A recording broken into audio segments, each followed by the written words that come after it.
Alhamdulillah, Rabbil Alamin, ang lahat ng papurit pasasalamat ay kay Allah, ang Panginoon ng lahat ng nilalang.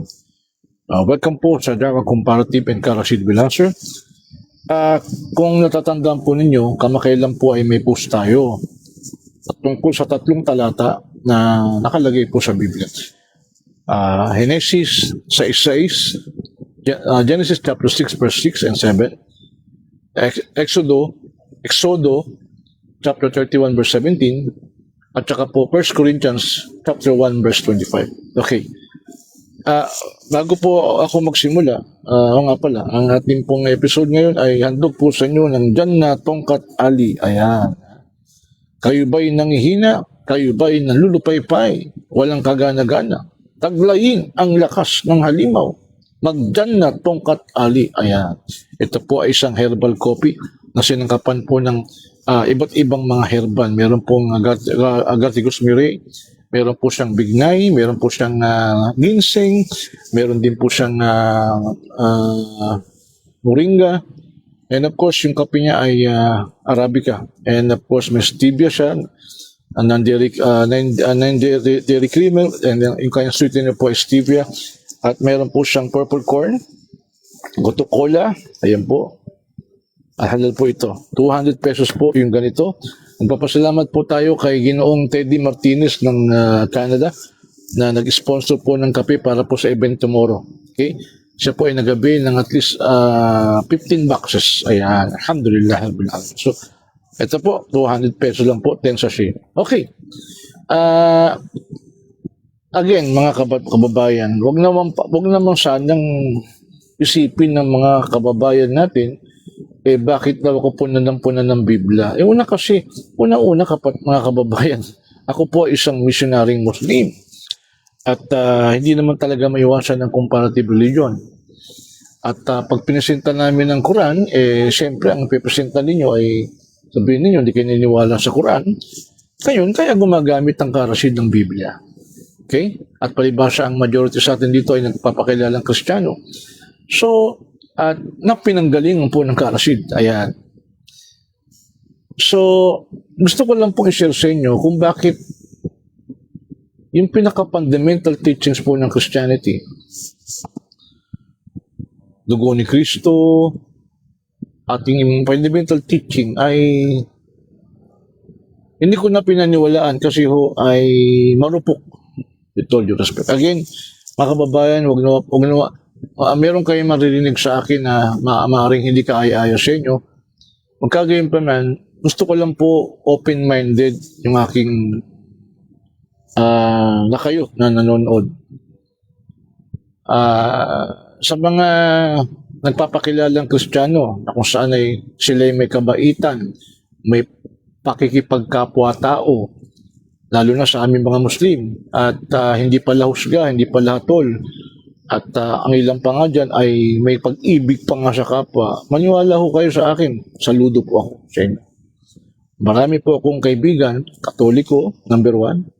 And of course, born again. And of course, Methodist. Madalas po akong makipagkapiyan sa mga born again at sa kapiyan po malapit dito sa amin. At iba't ibang pananampalataya. Kanina lang, no? Tama. Kanilang gabi lang, kasi pa ngayon, 24 pa lang ngayon, ay may kamit po ako, which is kaibigan po natin, member po ng Iglesia ni Cristo. Hindi po kami nag-uusap ng religion. Hindi ko po pinipilit ang religion kapag ayaw. Minsan-minsan, nag-sharing po kami. Hanggang ganun lang po. Hindi ako nakipagdebate. Ang karasid ay hindi po nakipagdebate sa ayaw makipagdebate. May respeto po ang karasid sa paniniwala ng sinuman. Yung tao po na mapagpakumbaba, ako po mismo nahihiya. Ang aking pong pinupuna, yung pong panatikong Kristiyano, tanggapin natin na hindi pare-pareho Kristiyano. Partikular sa dalawang sekta. Sama mo na iba. Bakit po panatiko? Di ko nila lahat. Number 1, born again. Pangalawa, Baptist. Alos magkaahal na yung dalawang yan. Okay, yung mga sola scriptura. Yung panatiko in the sense na palabas sa ng Bible at feeling niya magaling sa Bible at kinukundina ang hindi nila katulad. Wala namang problema yun eh. Basta objective lang ang usapan. Friendly dialogue. Okay? May mga born again ako nakausap, ngunit na noon pa man, sila nga po yung mga nagsiusig sa akin noon nung bago-bago tayo sa Islam. Okay? So, pero, pag inurirat mo, yung paniniwala nila sa Trinity, si Jesus ang Diyos, maniwala ko kayo sa akin, napakarupok po. Hindi kayang patunayan. Ngayon, kung sa tingin nyo, kaya nyo. Kaya paraanin nyo muna ako. Yung mga Kristiyanong may kabaitan sa puso, paraanin nyo muna po ako. Hindi ako nagagalit naman doon sa nagpapakilalang born again o kaya Baptist. Hindi ko rin lalahat. Kasi marami tayong kausap na born again, talagang mababait. Ang sinasabi ko lang yung panatikong born again, panatikong Baptist. At iba pang evangelicals. Meron kasing nakausap ang Karasit, hindi raw sa born again, hindi Baptist, pero panatiko po. Panatiko kasi, hawak ng Biblia, ang tingin niya sa mga hindi katulad niya, ay sa impyerno lahat. Natatawa lang po ako sa mga ganun. Ngayon, sila po ang gusto kong makadiskusyon. Sila po ang gusto kong makadialog. Gusto ko nga talagang nagbasa ng Biblia, hindi yung kakapiranggot lang natiting sa social media. Ngayon, ito po, ikinukumpara lang ho natin. Kasi naging questionable sa akin ito. At maniwala ho kayo, lahat ho ng paliwanag, lahat, hindi ako nagbibiro. Lahat ng halos commentary, major Bible commentaries, nabasa ko na po. Kaya yung pinost ko po ito, marami hong umepal. Ano-ano yung mga klaseng tao na umepal na typing. Sabi ko na nga dun tara kapi-kapi tayo, face-to-face, turuan po yung Karasit. Hindi ho, typing pa rin. Dalawa po, tatlong klase. Una, typing lang typing, sinagot po yung Genesis 6:6, bla bla bla bla bla bla. Wala pong batayan, kundi opinion lang niya. Kumbaga sa bunganga lang. Kaya lang, typing lang. Daliri lang ho. Wala pong batayan, walang referensya. Pangalawa, yung tipong kamakailan lang ho, wala talagang binasang libro, hindi nakapagbasa. Kung kailan po tinanong ng Karasit, doon pa lang nag-search sa Google o ChatGPT. Tapos, yun ang sinagot sa akin. By English pa yung iba. Iba naman, tinasted sa Google Translation, nabisto tuloy. Ibig sabihin, parang ganito. Imagine mo, sasakay ka ng rider, motor. Pagkatapos yung sasakyan mo, tsaka palang magre-review kung paano mag-motor. Sasakay ka ba doon? Nakita nyo, marami sa kababayan natin ngayon, mga henerasyon, tsaka palang magta-type sa Google kung ano yung sagot sa mga tanong ng Karasit. Nabibisto tuloy. Kanya gusto ko, mag-face-to-face tayo, papakinggan kita. Kung gusto mo, may kodigo ka pa. Walang problema yun sa akin. Meron lang akong gustong patunayan. Magpakatotoo ka, kababayan. Kung di mo alam ang sagot, pakumbaba ka naman. Hindi magyayabang ka pa na wala ka namang alam. Hindi ako nakipagpayabangan sa sino pa man. Kanya lang, diyan po naging marupok. Okay lang, naging marupok. Yung marami po sa kababayan po natin, blind followers, na akala mo, naintindihan po yung pinapaniwala, pero sa totoo lang, hindi talaga. Yan ang ating napapatunayan. Itong mga specific na talatang ito, pinasimulan po nating, hello, assalamualaikum. Okay. Ngayon, okay, later. Ngayon,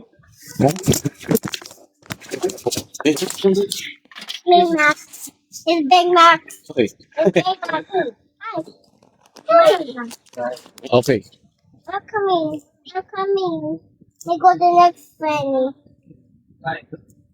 They will go to the next friend. Okay, sandali lang po ha. Oh.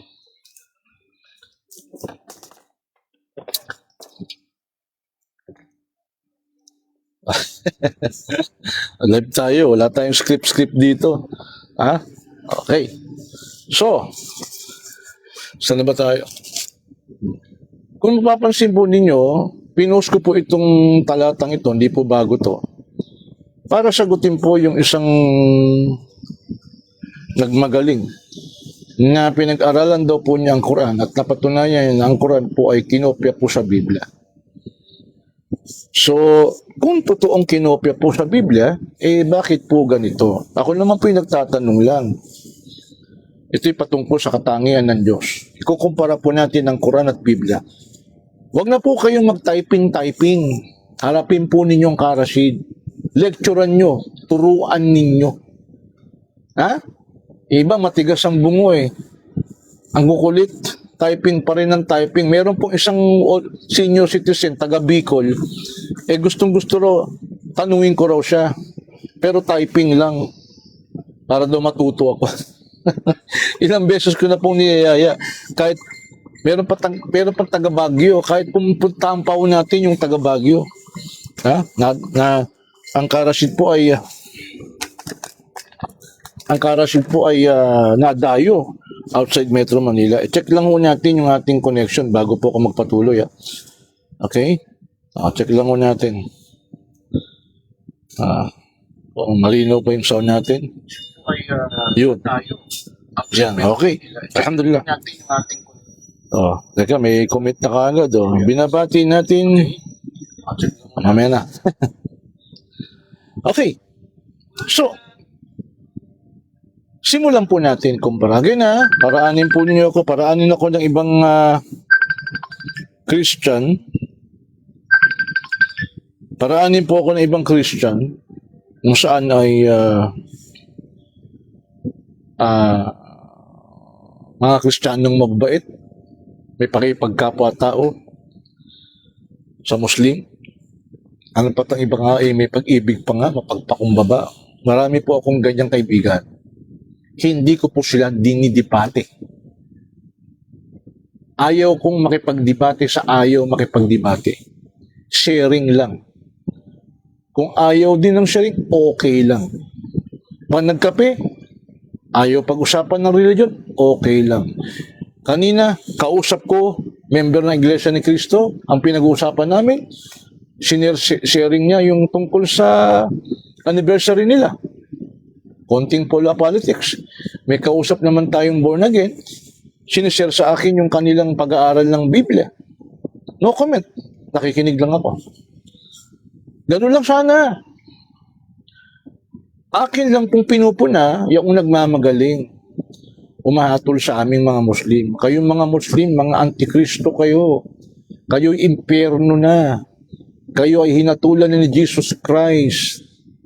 Kayo ay impyerno sapagkat hindi kayo naniniwala sa Trinity sapagkat gayong napakalino ang Trinity. Hindi kayo naniniwala sa Jesus ang Diyos. Yun. Ayan. Okay. Ang Biblia ay salita ng Diyos. You must be born again. Kung hindi ka born again, hindi ka maliligtas.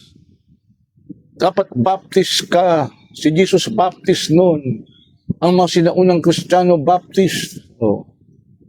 Mga panatiko po. Hindi ko nilalat ang baptist. Maraming klaseng baptist. Hindi ko rin nilalat ang born again. Pero hindi po ako nagagalit. Kayo po ang gusto kong makadiskusyon. Sola Scriptura kayo, di ba? Ito ngayon. Ito po ay ang aking katanungan. Bakit po sa Biblia ganito? Basahin po natin yung nasa Henesis 6:6. Okay?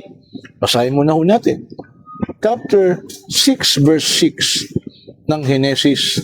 Pakinggan po ninyo ang sinasabi. At nagsisi ang Panginoon na kanyang nilalang ang tao sa lupa at nalumbay sa kanyang puso. Alam mo ninyo, pag binasa niyo yung chapter, bakit po siya nagsisi? Itaas nga natin. Baka magulat kayo. Meron akong isisingit din na tanong. Kasi meron pong umepal din. Again, ha? Sandali. Pinabasa ko natin yung Bible. Meron tayong Bible sa cellphone at meron po tayong mga Bible dito sa tabi ko.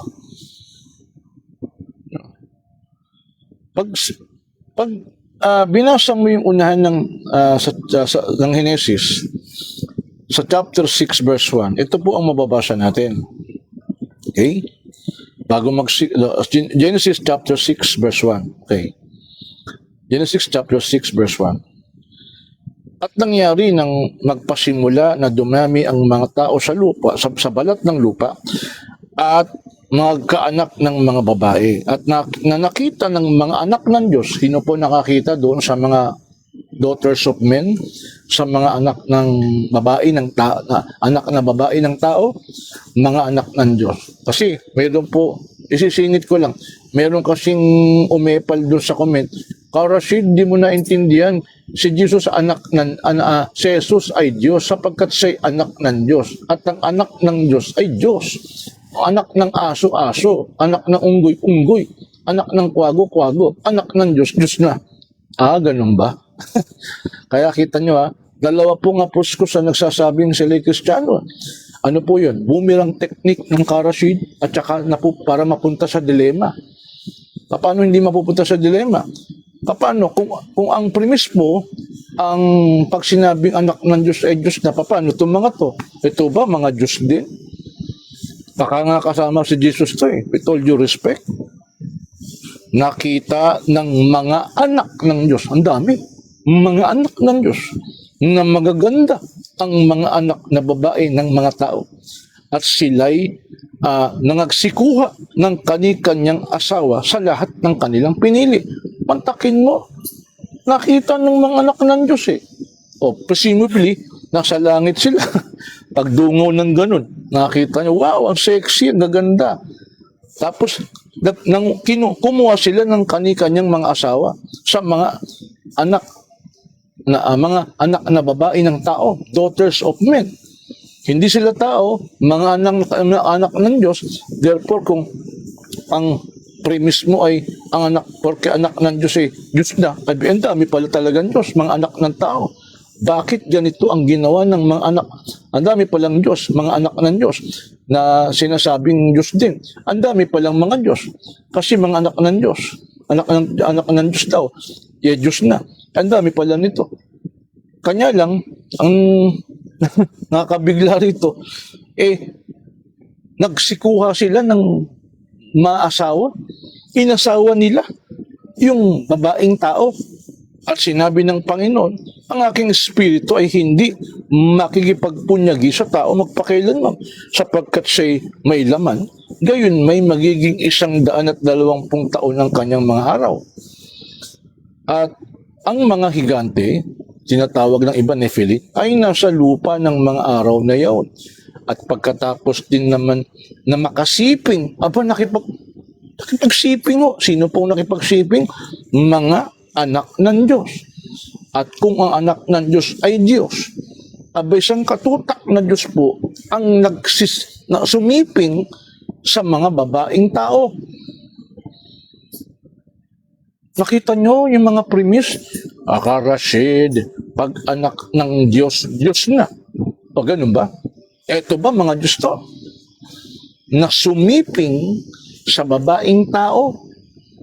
At nung sinipingan nila yung babaeng tao, nakapagtataka naman itong mga babaeng taong ito, hindi man lang tinanong kung ano pangalan mo. Talagang pumayag ng sumiping din. Napakalala.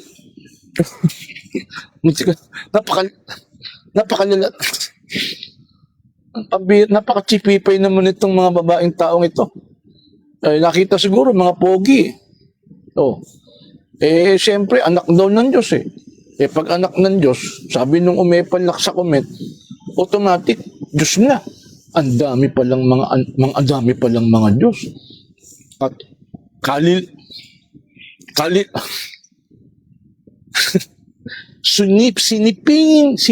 sinipingan nila, nakipagtalik sila sa mga babaeng tao. Ito namang babaeng tao, kalala,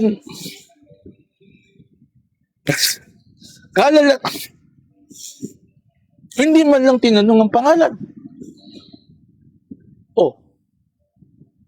Nung nasilip sila ng mga anak ng Diyos, kasi sexy, wow!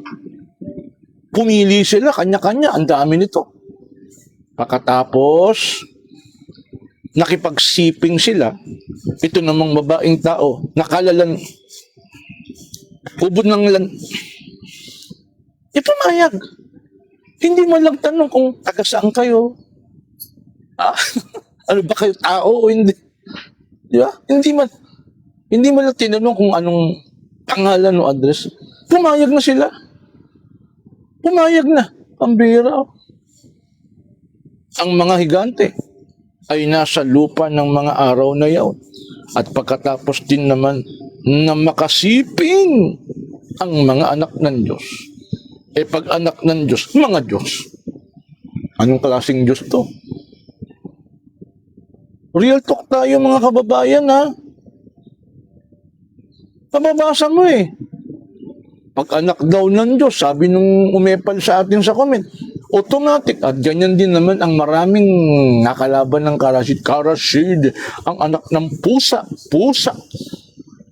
Ang bunga ng bayabas, ang anak ng kuwago, ang anak ng kambing, ang anak ng tupa, ang anak ng Diyos. Ganun ba? Eto, maraming Diyos. Kalili. Napakali. Nakita yung mga babaeng tao sexy. Abay, nakipagtalik. Ito namang babaeng taong kalalan. Pumayag. Wala lang tanong-tanong. Pagkatapos din naman na makasiping ang mga anak ng Diyos. Pag anak ng Diyos din, paano ito? Ang daming, anong klaseng Diyos ito? Nakipagsiping sa babaeng tao. Pagkatapos din naman na makasiping ang mga anak ng Diyos sa mga anak ng babae ng tao at mga kaanak sila sa kanila, ang mga ito rin ang naging makapangyarihan ng unang panahon sa mga lalaking bantog. Ito palang mga higante, ito yung mga maraming unang panahon, sila yung namumuno rito. Ang dami-dami nilang mga higante, mga nepilin. Sino po sila? Sila ang anak ng babaeng kalalan, babaeng tao na kalalan na sinipingan ng mga anak ng Diyos. Therefore, mga Diyos. Mantakin mo. I wonder, baka kasama si Jesus dito with all due respect. Kasi pag sinabi niyo, ilan ba anak ng Diyos talaga? At pag anak ng Diyos ay Diyos, paano to? Nakipagsiping ho ang mga Diyos sa tao, sa babaeng tao? Itong dahilan. Kaya pagdating sa talatang 5 at nakita ng Panginoon na mabigat ang kasamaan ng tao sa lupa, hindi niya pinigilan Hindi niya pinigilan yung kanyang mga anak nung sila'y makipagtalik sa babaeng tao. Siguro nakalusot. Nakalusot. Hindi natin alam kung tinolerate niya o tumakas yun, nakalusot. At ang buong haka ng mga pag-iisip ng kanyang puso ay pawang masama lamang na parati. Ito ngayon ang dahilan. Nakipagsiping yung kanyang mga anak, mga Diyos din yun, sa babaeng tao. Ano nangyari? At nagsisi ang Panginoon na kanyang nilalang ang tao sa lupa at nalumbay sa kanyang puso. Ito pa masaklap. At sinabi ng Panginoon, lilipulin ko ang tao na aking nilalang sa ibabaw ng lupa. Ang tao at gayon din ang hayop at ang mga umuusad at uudyon at saka caterpillar at ang mga umuusad at ang mga ibon, pati ibong pipit, ibong maya, tarat. Alam niyo yung tarat? Wala nang tarat ngayon at ang mga umuusad at ang mga ibon sa impapawid. Bakit? Sapagkat pinagsisisihan ko na aking nilalang sila. Ito po ang mga katanungan ng karasid. Una, bakit po nagsisi ang Diyos? Angkop pa sa Diyos na pinakamakapangyarihan sa lahat, omniscient, omnipotent, na nalalaman ng lahat ng mga bagay. Angkop pa sa Diyos na siya po'y magsisi. Ang salitang pagsisisi, akma sa atin. Bakit? Sapagkat nagpapasya tayo ng mga bagay na hindi natin alam ang kahinatnan. Bigyan ko kayo ng example. Kag-graduate ko lang po, 1990s. So, 91, pag-graduate ko po. Nag-a-apply ako ng trabaho. Tumitingin ako sa Manila Bulletin. Pagkatapos tumawag ako, pinapupunta ako ng kumpanya sa Makati, alas 8. Noong mga panahon na yun, nag-bus po ako from Quezon City, EDSA, going to Makati, Ayala. Traffic. Alam naman yung EDSA noon pa. Nagsisi ako kasi dumating ako alas 10 pasado. Ayaw na akong kausapin. Nagsisi ako. Sayang, dapat nag-LRT ako. Ngayon, bakit ako nagsisi? Kasi hindi ko alam na malilate ako. Pumalpak ako. Yung pagsisisi po, akma sa tao sapagkat ang tao'y pumapalpak. Tama? Angkop ba yun sa Diyos? Nagtatanong pong karasid.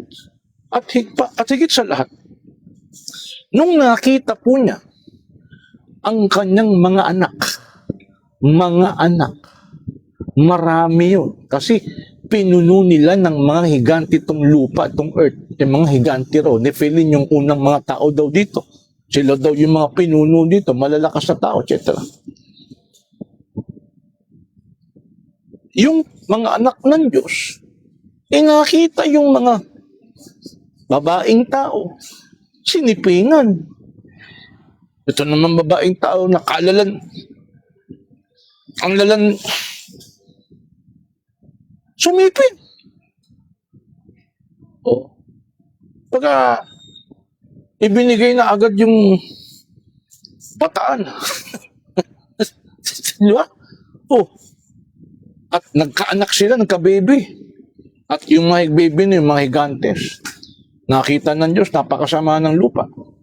Pinagsisihan niya ang mga na nilikha niya pang tao. Ang tanong, bakit naman po tao sinisi? Dapat yung mga anak niya, yung mga Diyos din. Kasi sila sa kalam Sila sumiping O isama mo na yung mga babaeng tao, huwag na isama yung lalaki. Di ba? Kasi sino ba ang salarin? Babaeng tao. Nakalalan, upod ng sila po. Sa kalam Sila nakipagsiping sa mga anak ng Diyos na mga Diyos din sapagkat sabi nila, pag anak daw ng Diyos, Diyos na. Karaming Diyos to.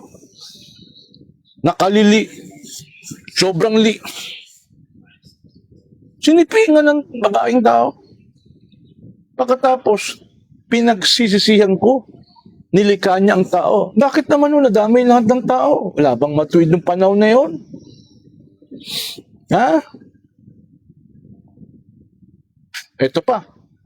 Pati hayop, pati lahat ng umuusad, caterpillar, uod, lahat, name it, dinamay niya. Pati ibong pipit, ibong maya, ibong bahay, nakita, pati yung tarat, pati loro, pati kwago, lahat, pati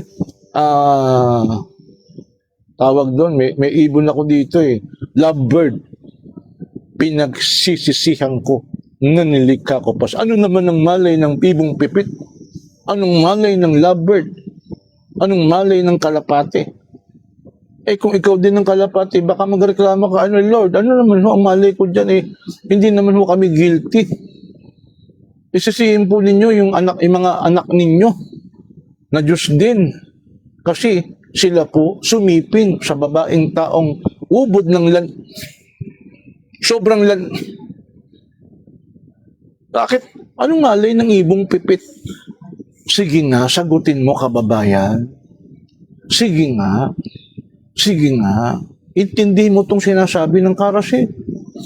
Pangalawa, bakit sa isang talata, ang Diyos ay hindi tao, ni anak ng tao na magsisisi? Ano ba talaga ang Diyos? Nagsisisi o hindi magsisisi? 23:19 ng bilang. Numbers chapter 23 verse 19. Ang Diyos pa nagsisisi o hindi nagsisisi? Contradiction eh. Huwag magagalit. Sige na, matalino ka na, kababayan. Bobo ng Karasin, turuan mo ko. Face to face. Huwag typing. Pangalawa, ang Diyos ay nagpahinga. 31:17 po ng Eksodo. Ito'y isang tanda sa akin at sa mga anak ni Israel magpakailanman. Nakita nyo, yung Sabat talaga sa Israel lang eh. Sapagkat sa 6 na araw ay ginawa ng Panginoon ang langit at lupa. Ang langit at sa ikapitong araw ay nagpahinga at naginhawaan.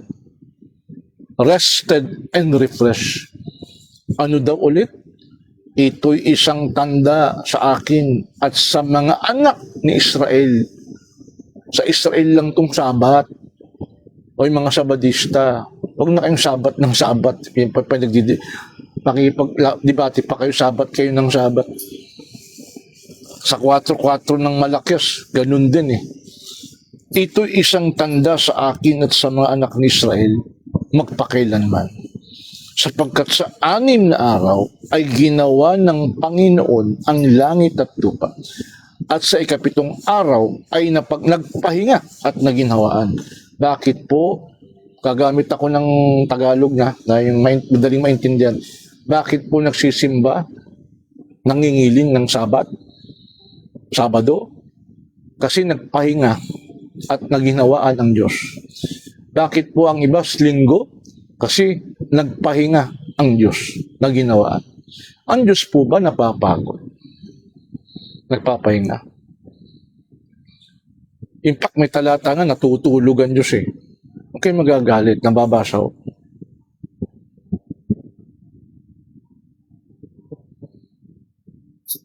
Nagpahinga po ang Diyos. Sa Quran ba? Ikumpara natin. Pakinggan po ninyo ang maluwalhating Quran. Ito po ay sa Surah Qaf. Ito po ay chapter 50 po ng maluwalhating Quran. A'udhu billahi minasyaitanir rajim. وَلَقَدْ خَلَقْنَا السَّمَاوَاتِ وَالْأَرْضَ وَمَا بَيْنَهُمَا فِي 6 أَيَّامٍ وَمَا مَسَّنَا مِنْ لُغُوبٍ. At nilikha ko ang mga langit at lupa at ang anumang nasa pagitan niyaon sa loob ng 6 na araw, and nothing of fatigue touch me. At walang kapaguran na sa akin ay dumapo. Hindi angkop sa Diyos na mapagod. Kaya hindi niya kailangan na siya po'y magpahinga. Ako kailangan kong magpahinga.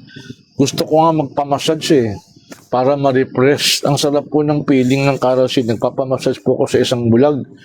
Yung blind masseur, magaling po. Talagang pinapatunog ang katawan ko. Talagang ang ganda po ng hagot. Kailangan ko po yung tao ako, napapagod ako eh. Nakita nyo, bakit to mangingili ng Sabat? Sapagkat ang Diyos ay nagpahinga. Kaya hindi po kami sa Sabat eh. Bakit kami Friday? Ay wala pong kinalaman ng pagpapahinga ng Diyos doon. Sapagkat nilikha ni Allah ang mga langit at lupa, hindi po siya napagod. Sapagkat yung salitang pagod, siya ang gumawa nun, siya po ang lumikha ng salitang pagod. Yung pagkapagod, siya po ang nagdisenyo nun at angkop yun sa tao. Tayo napapagod. Tayo inaantok. Sa Quran, chapter 2, verse 255, wala naum, hindi po siya natutulog. Hindi po siya inaantok. Nakita nyo? Yan ang malaking pagkakaiba. Kaya, paano kinopya? Ba't ito hindi kinopya ng Quran? Ng bira. Sunod, ito ngayon. Sa isang talata po ng Korinto, ayan. Okay? Bibilisan na natin para mas madali nyo Okay. Babasa naman ako sa talata. Sa mga taga-Korinto, chapter 1, verse 25, ito sabi ni Pablo, sapagkat ang kamangmangan, dito po ang Biblia at ang bagong Biblia. Sa Biblia po ng sambayan ng Pilipino, sapagkat ang katangahan ng Diyos ay lalong marunong kaysa mga tao. At ang kahinaan ng Diyos ay lalong malakas kaysa sa mga tao. Si Eli Soriano po ng Ang Dating Daan o MCGI, inamin niya ang Diyos po'y may katangahan. Inamin po ni Eli Soriano ang Diyos ay may kahinaan. Tingnan niyo po, may video po ako. Nung pinaliwanag niyang talatang ito, sabi pa ni Eli Soriano, ito naman mga ibang nagsasabing Kristiyano, ang Diyos ba may kamangmangan? Hindi. Sapagkat ang Diyos ay ang pinaka-maalam sa lahat, pinaka-matalino. May kamangmangan daw. May kamangmangan mababasa. Sa isang version, katangahan. Inamin ni Soriano, ang Diyos ay may kamangmangan, may katangahan. Pagkatapos, inaamin din niya, yung iba ayaw maniwala na ang Diyos ay may kahinaan kasi siya all-powerful daw siya. Mababasa sa Bible, sabi ni Soriano, na ang Diyos ay may kahinaan. Nakita nyo? Ilan lang po yan, isa lang po yan. May talagang nagpapaliwanag na talagang may kahinaan, kamangmangan ang Diyos at kahinaan. Sa isang version, tandaan nyo, sambayan ng Biblia, sambayan ng Pilipino, katangahan. Yung Diyos po ni Pablo. Mga kababayan, di ba kayo nangilabot? Ang Diyos po ay may katangahan. Sabi sa akin ng nakalabang ko, Rashid, hindi mo naintindihan yung talatang yan. Katulad ng pagpapalaw ni Eli Soriano. Ang katangahan daw ng Diyos ay higit na marunong kaysa mga tao. O di parehong tanga. Tanga ka. Tanga rin ako. Tanga ka sa electronics. Tanga din ako sa electronics. Kaya lang mas tanga ka. Pareho tayong tanga. Ganun lang naman lumalabas dyan eh. May katangahan daw ang Diyos eh, subhanallah. Tapos may kahinaan. Mahina ako, pero mas mahina ka sa akin, mas malakas ako. Di ba? Ito bang salitang katangahan? Katangahan, kamangmangan, at kahinaan, angkop pa sa Diyos? Si Pablo po nagsabi nun eh. At tanggap po ng ilang preacher na talagang ang Diyos po'y may katangahan, may kamangmangan, at may kahinaan. Tingnan po niyo yung video ni Soriano na kung saan hinangaan po ng maraming kababayan natin. Inaamin niya, ang Diyos po'y may katangahan, may kamangmangan. At ilan lang po yan sa mga nagpapaliwanag na ganyan talata. Mayroon akong pababasa sa iyo, Bible commentary. Pag umarap po sa akin, ipapabasa ko sa iyo. Dadaling ko, libro. By the way, nakita nyo, ilan lang po ito sa mga librong nandito ngayon sa gilid ko. Hindi ko na kayang pakita sa inyo. Old school po ang Karasid. Pag nakipag-usap ka sa akin, dadalang kita ng referensya, hindi lang galing sa bunganga. Sa Quran, ikumpara nga natin, mga kapatid. Sabi ni Allah subhanahu wa ta'ala, A'udhu billahi min shaitan rajim. Wallahu alladhi la ilaha illahu alimul ghaibi wash-shahada war-rahmanur rahim.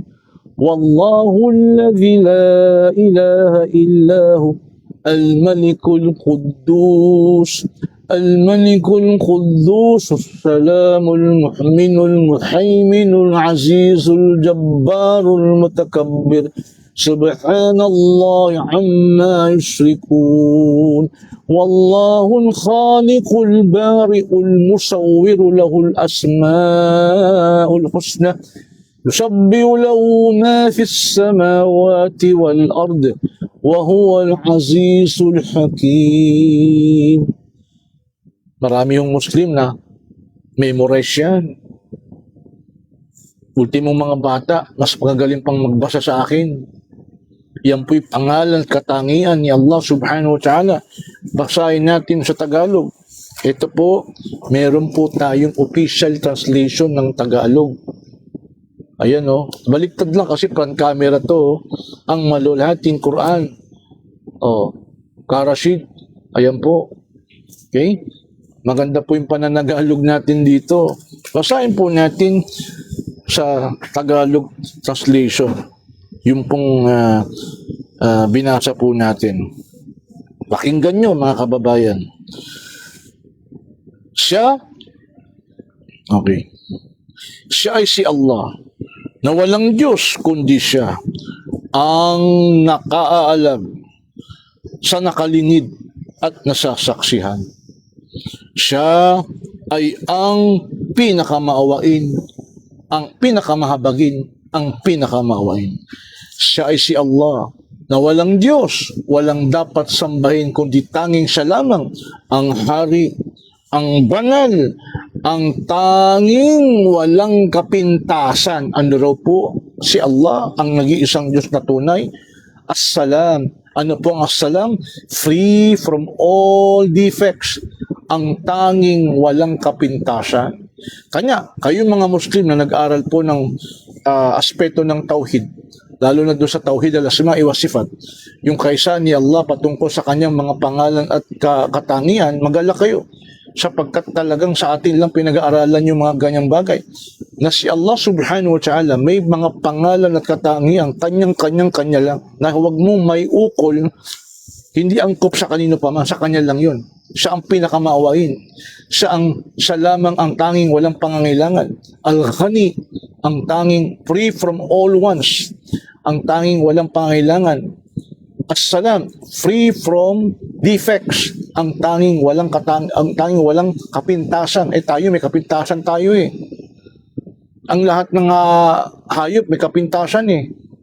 Siya lamang ang walang kapintasan. Kanya, at bahagi din sa tauhid al-asma'i wa sifat, kaysaan ni Allah patungkol sa kanyang pangalan at kaysaan, may mga katangian ng tao na hindi angkop kay Allah subhanahu wa ta'ala sa nag-iisang Diyos sa tunay.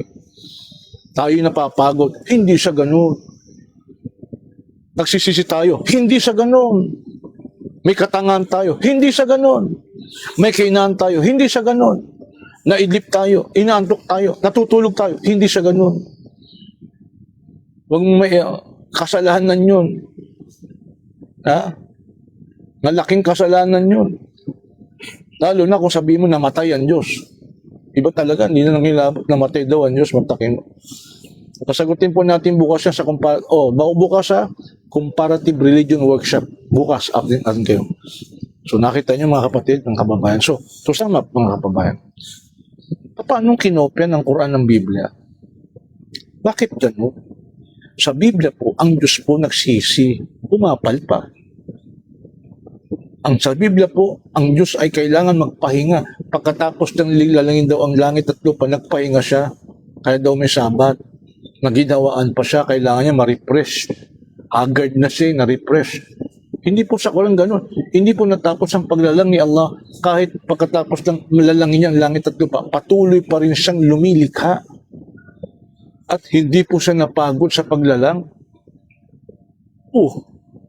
Kopya ba yun?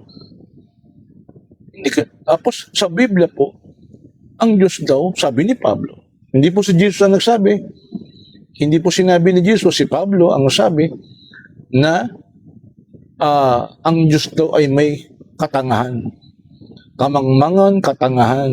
Magkasinanimos yun eh. At ang Diyos ay may kahinaan. Bakit po sa Quran wala pong kamangmangan ang Diyos?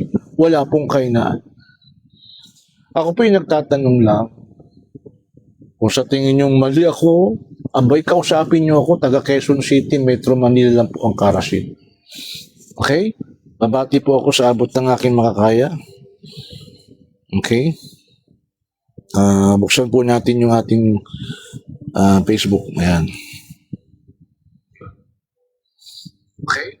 Babati po ako sa abot ng aking makakaya. Okay? Buksan po natin yung ating... Okay. Binabati po natin si Rafi May PDF po ba kayo ng version ng yan, ng Quran version? Sa mga estudyante lang po natin, ha? Sila po ang priority. Bagay, sa Sambuanga, di ba? Pag napunta ako sa Sambuanga, bibigyan ko po kayo, inshallah. Si Rashid Vlog. Assalamualaikum, Ustad. Okay. Waalaikum salam.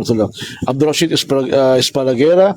Assalamualaikum po, Ustad. Waalaikum salam warahmatullah. Isa na namang napaka-informative na topic. Barakallahu fiik. Maraming salamat po sa inyo. Bukas po da'wa comparative. Marami excited na po mga tao. So, yun mga kapatid. Sana masuportahan niyo po kami para may pagkain bukas. Siyempre, na-expect natin marami tayong bisita. Lalo na yung mga special guest natin non-Muslim na ating inimbitahan. Si Mikael, po, ito, mga estudyante po ng comparative religion. Si Mikael Izzaddin Abdulaziz. Okay. Aisha Puerte, Masya Allah. Kalalan. Hindi ko nituloy. Alam nyo na yun. Ha? Mga babaeng taong kalalan. Okay. Okay. Ayan. Ha? Oh. Totoo naman Ang tawag mo doon? Ha? Banal? Pambira. Hindi mo lang tinanong, ano ka ba tao? Alien? Pambira. Oo. Tapos taki mo, higanti yung kanilang, paano kaya yun? Yung kanilang anak, higanti. Paano nagkasasat yan? Paano lumabas? I wonder. Si Hussein Ribustis. Assalamualaikum warahmatullahi wabarakatuh. Watching from Sipalay City, Negros Occidental. Parang nakapunta na ako sa Negros Occidental. Tama ba? San Carlos. Nakipagdebate ako dyan noon, 2012 o 11. Assalamualaikum, si Badruddin Salamat, Masya Allah. Assalamualaikum warahmatullahi wabarakatuh. Ya Sheikh, watching from Davao. Kamusta po ang Davao, kapatid na Badruddin, Masya Allah, I miss Davao. Sana ma-invite nyo ulit ako dyan.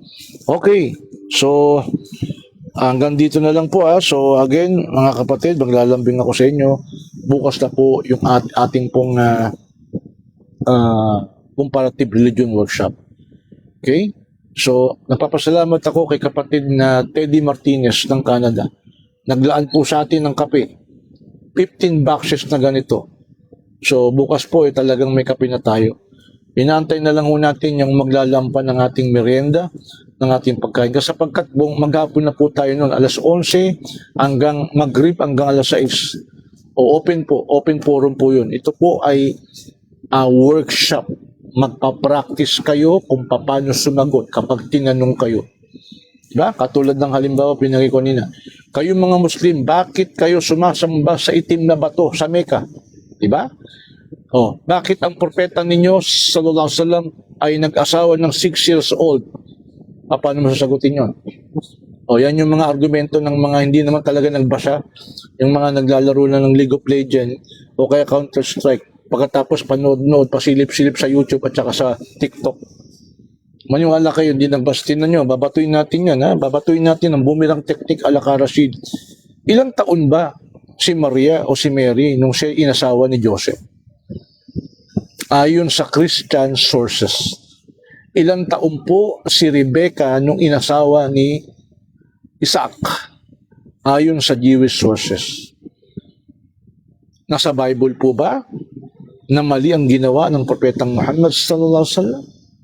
Yung po babatayan nyo? Kung gayon, bakit si Maria at si Rebecca at iba pa? Naku, iba pa tumulang sa kanila.